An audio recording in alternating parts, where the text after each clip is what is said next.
talking about today, but I would love to start with you. Just give us the 20-second who you are, and then we'll go down the path. Sure. Really great to see everyone. I love Toronto. So I'm Leila. I'm VP and head of business development at Credit AI. Credit AI is an year one focused on building a marketplace for agents, models, and myself. I come from more of a cloud background. I worked in Wall Street for over 10 years and came to blockchain space about 5 years ago. I'm the CTO of Near AI. Near AI is kind of an offshoot of the Near protocol, agent hosting, for agents to talk to other agents, transact, pay, and the app layer on top of that. I'm David Fields. I'm co-founder and CEO at Credit AI. We're focused on structuring all real data, making it universally accessible to AI. We're built on BitTensor, one of the leading crypto AI protocols.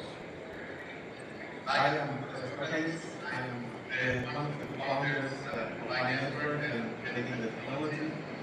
Pi Network is a social network with tens of millions of people with its own embedded cryptocurrency, Pi. People have been mining it for the last 6 years now. We've been using it, we've been creating apps. And one unique feature about Pi is that every account on the blockchain, before it's activated, they need to pass identity verification. Right, so what I want to start with, again, to give you a really short answer, is in the world that each of you are playing, that we inside in AI, I want you to be kind of the analogous place we are in the technology spectrum, right? So if we go YouTube video, are we still the VHS era when it comes to what we're doing? So let's start with you. Oh, wow. So that's a good question. So I think that every time in history there is technologies that are being invented, and then there's a little bit of lag and a little bit of time between when they are invented and they are actually being massively used. So that's where we are with AI. So especially with the generative AI in general, there has been a leap forward, a breakthrough in what the models can achieve. And now is the time to build great apps and great products. In the same way that, when electricity was created, not every house had it, not every industrialization was there, or when the combustion engine was there. Not everyone had a car. What was the exact product was not really known. So that's where we are right now. It's an exciting time for you. All right, let me bust in. Are you worried that at some point it kind of goes out of control where this massive, too massive to do things it wants to do whatever you want to do? Yeah, that's a problem entirely not only for Pi, but for the world going forward. Because now generative AI is becoming less and less easy to distinguish the real human from AI. It used to be AI used to be pretty dumb, you could tell we did it, but now it's not that easy. So I opted for following a unique approach, which was to KYC every single individual using identity verification, tracking your head, left and right, and all that stuff. And we think that this approach is going to be very useful, especially in the future. When you distinguish between 1,000 fake bots and 1,000 real people, especially in a world where you want to be able to reproductively and fairly distribute value or other applications like this, you need to be able to identify who's human and who's not. David, coming backstage about what true humanity means, especially at the enterprise level that you guys are playing at. So how important is it to allow that the human can have a touch on the AI systems that are being built? Yeah, I think it's really an interesting question. So, we do a lot in terms of structuring data for enterprise, and the biggest hurdle right now for us is we saw a crossing point between where LLMs could do a lot of these data annotation tasks more effectively than humans. And so we enable a competitive competitive landscape, it's centralized, it's permissionless. We can tap into global intelligence around the world. People can run their own models, do these data annotations, and we're seeing people performing these at 86%. Nicolas, when you're talking to the Fire Army, and they're vocal, are they vocal about implementation, or are they vocal about high? So I think that in general, when we are thinking of centralization and AI, and there is another aspect. There is, of course, the technical challenges and how we can embed this technology, how we can training, how we can speak with reports. But there is also the concept of value capture. So in the future where more and more work is done by agents and by AI, it is important to make sure that the value is not only captured by a few individuals or a few companies, and it can be captured by a large number of people. And that's where blockchain and our projects can come to play. And the founders of those projects and the people who are working in it come to think about how blockchain can help with value capture. So, we think of building an agentic strategy. What are the things that we need to know in order to be successful?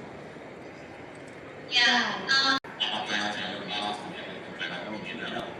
But as a trader, you're just sort of looking at the path to the top. So I think that's really valuable. And I don't think it's all the way to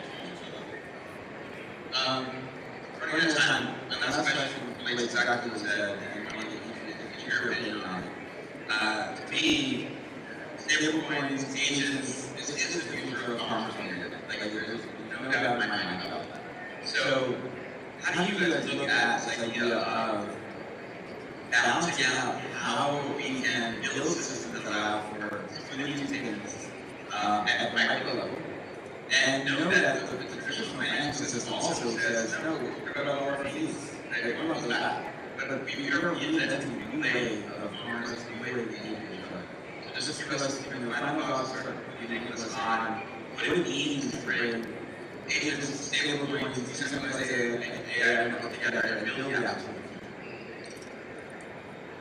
There's 30 seconds. So I think that I would take this as follows. I would say that people need to build great apps, great products. Once you have a great product, you will fund everything else. And in order to do this, you need to have a lot of trials. And today is a great time for the generative AI. There is a lot more people who can create enterprise products. So networks that have a lot of people will naturally be able to have a competitive advantage in being able to empowering them and creating a lot of products and values. Having value, eventually, we're going to convince everyone else about it. Yes, so going back to internet in the mid-90s analogy, I think that stablecoins is really the foundation that's been laid down for a decade plus. I mean, it's a core piece of technology in the agentic system that I think that decade was really critical for. So I think you're going to see an explosion in AI agents over the next few years. And figuring out the right transition to fully autonomous agents outside of kind of control and optimization would be interesting. Maybe blow up, but I think it's really exciting. Yeah, and I think agents are under the core so much of what we're trying to get at here. What we're trying to build, we call it AITP, which is for agent interaction transaction protocol, and how agents can pass trust data to agents. That includes payment instructions. And we think the way that we succeed is, first of all, don't think of it as just because build in all the features of payments, rewards, credit, dispute resolution, all done by AI. And the things you can't do in the field, like revenue share, affiliate revenue, that hits everybody along the path for being that transaction possible, even if it's more than a sense. That gets everybody incentivized to move from the fiat rails onto the crypto, the stable coins. I think that's